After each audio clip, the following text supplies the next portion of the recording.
Prezidente Repu husu diplomata Timoroan nebe mandatu remata ona atau fila mai Timor-Leste.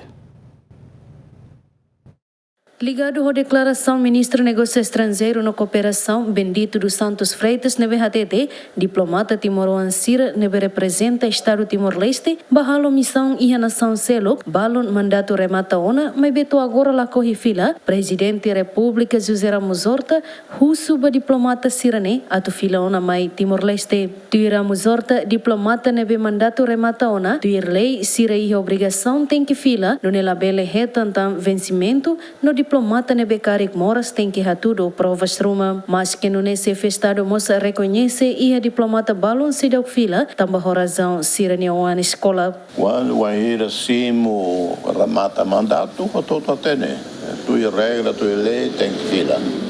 E o Ministério vele nessa para transfere o samba vencimento, quer dizer, mas bem, eu conheço caso balon.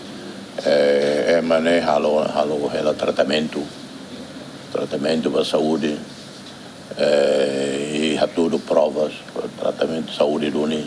Quando é caso balo não é humanitário, então usei para fulan rua fulan tolo tam para tratamento. Nem mas balo a Eurasica gerar contato ao a remata ona e a Japão que é na vez se usa para ela tam e a universidade será o remata, será o ano letivo, né? Será o remata, bele, tina ida tan, fulan ruma tan, e também embaixador, temos o serviço dia.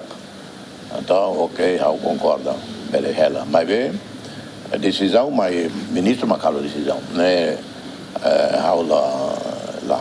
Antes, o Ministro Negócio Estrangeiro na Cooperação Bendito dos Santos Freitas informa, diplomata nebe mandatu remata ona e obrigação a tu fila mai Timor-Leste ou de apoio serviço Ministério Nian. No nemos diplomata balo nebe remata no serviço e diáspora, fila mai Timor-Leste husu licença sem vencimento, ba apoio fale serviço e Ministério Selo, governante ne se halo coordenação ou comissão função pública atuare assunto ne ho sério ho de sanção. Bem-vindo Jimenez, Agostinho da Costa, Giamen.